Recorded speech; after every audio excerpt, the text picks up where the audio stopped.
Muy buen día, feliz Navidad, ¿cómo va? ¿Bien? Tengo para la fiesta 10 preceptos. ¿Compartimos? 1. La estrategia de la distracción.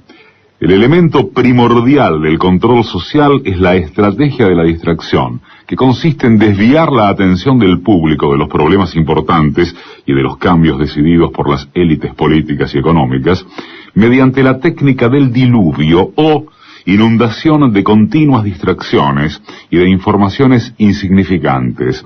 La estrategia de la distracción es igualmente indispensable para impedir al público interesarse por los conocimientos esenciales en el área de la ciencia, la economía, la psicología, la neurobiología y la cibernética. Mantener la atención del público distraída, lejos de los verdaderos problemas sociales, cautivada por temas sin importancia real, mantener al público ocupado, sin ningún tiempo para pensar, de vuelta a la granja como los otros animales. 2. Crear problemas y después ofrecer soluciones.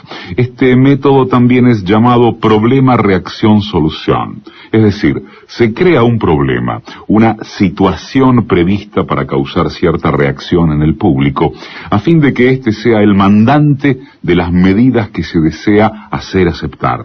Por ejemplo, dejar que se desenvuelva o se intensifique la violencia urbana, u organizar atentados sangrientos a fin de que el público sea el demandante de leyes de seguridad y políticas en perjuicio de la libertad. O también crear una crisis económica para hacer aceptar como un mal necesario el retroceso de los derechos sociales y el desmantelamiento de los servicios públicos. 3.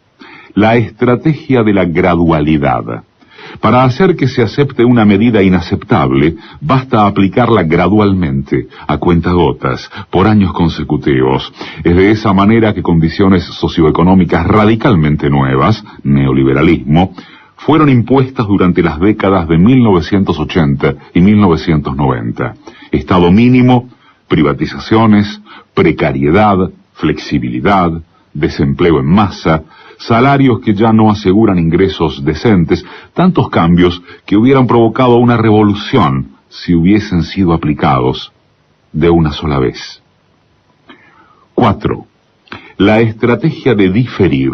Otra manera de hacer aceptar una decisión impopular es la de presentarla como dolorosa y necesaria, obteniendo la aceptación pública, en el momento, para una aplicación futura.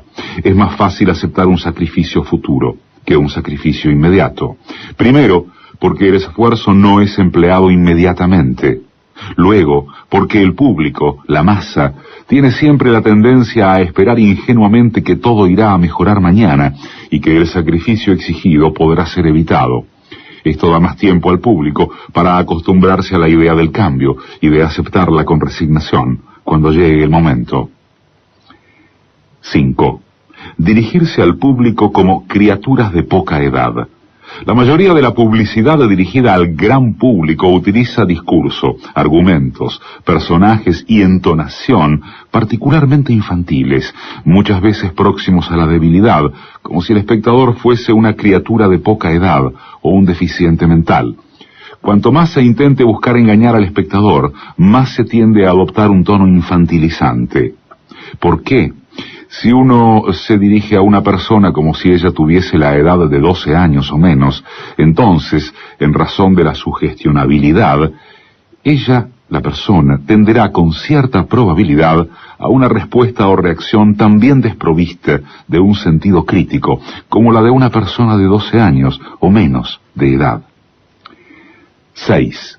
Utilizar el aspecto emocional mucho más que la reflexión. Hacer uso del aspecto emocional es una técnica clásica para causar un cortocircuito en el análisis racional y, finalmente, al sentido crítico de los individuos. Por otra parte, la utilización del registro emocional permite abrir la puerta de acceso al inconsciente para implantar o injertar ideas, deseos, miedos y temores, compulsiones o inducir comportamientos. 7. Mantener al público en la ignorancia y la mediocridad. Hacer que el público sea incapaz de comprender las tecnologías y los métodos utilizados para su control y su esclavitud. La calidad de la educación dada a las clases sociales inferiores debe ser la más pobre y mediocre posible, de forma que la distancia de la ignorancia que planea entre las clases inferiores y las clases sociales superiores sea y permanezca imposible de alcanzar para las clases inferiores.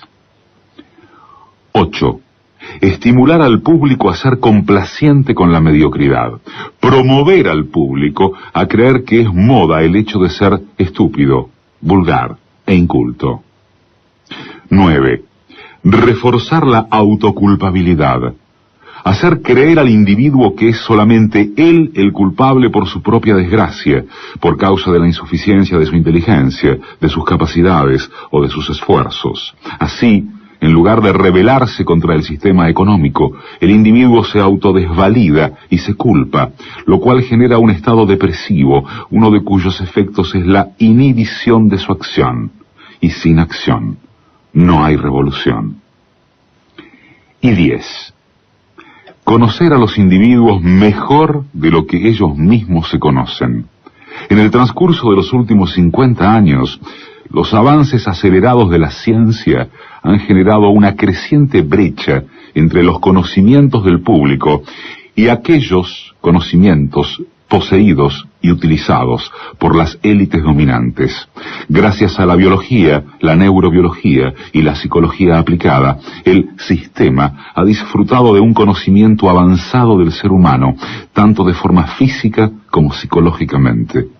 El sistema ha conseguido conocer mejor al individuo común de lo que él se conoce a sí mismo. Esto significa que, en la mayoría de los casos, el sistema ejerce un control mayor y un gran poder sobre los individuos, mayor que el de los individuos sobre sí mismos. Lo escribió el lingüista Noam Chomsky. 10 estrategias de manipulación mediática, como para empezar a ver el año que viene si siempre va a ser igual. Cambiará alguna que otra cosa, pero alguna de las 10, o las 10, algunas combinadas, otras no, siempre están presentes en la masividad de los medios. Esto es Marca, de Radio, 25 de diciembre.